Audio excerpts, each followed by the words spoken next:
زما نوم عثمان دی. د دې دکان خو کېږي تقریبا 15 کاله کېږي. دا بوډ بازار دی او د ماجر بازار په نوم مشهور دی که نه. خلک دلته د ډېر لرې لرې ځایونو نه راځي او دلته هر څه میلاویږي. نور بازارونو کې داسې چې یو سودا په یو ځای کې کې بل سودا په بل ځای کې کې داسې دغه زیات دی که نه. او دلته چې دی هر څه یعنې په همدې وړوکې بازار کې هر څه میلاویږي.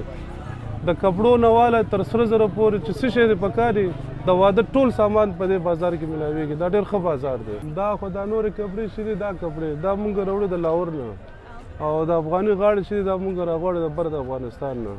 دا خو مخکې افغانان ډېر اخیستله اوس چې دی اوس زمونږ دا نور وروڼه چې دي پاکستانیان اوس دوی هم پیاوړېدلي دي دوی هم ډېر زیات اوس دا دغه خوښوي حالي. داسې دی مخکې چې و یعنې افغانان چې و هلته ډېر و که نه او دلته دومره نه و او اوس چې دی اوس هغه ځینې هم افغانان راغلي لږ دا زمونږ بازار چې دی دا لږ نور هم ګرم شوی دی. اوس خو لارې بندې دی ډېر سخته ده او مونږ هم چې دی دا غاړې راغواړو دا پیسه په قچاق راځي داسې دغه نه راځي.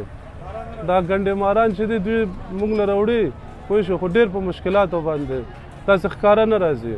نه دوی پرېږدي نه هغوی پرېږدي خو بس دا یو سیسټم روان دی بس هغه مونږ ته مال دلته رسي. خو زمونږ دا درخواست چې دا ویزې او دا پاسپورټونه دې لږ برابر شي. نن سبا چې دی هلته ویزې نه لګي ډېر په مشکلاتو باندې لګي. بیا به مونږ په خپله ځو هلته پوه شو غاړې به مالو ځان له او په خپله به یې راوړو. اوس چې دی اوس مونږ د بل په لاس ناست یو هغې ته ټلیفون کوو ډېر په مشکلاتو باندې دا غاړې مونږ ته دلته رسي. ډېر سخته ده مونږ ته.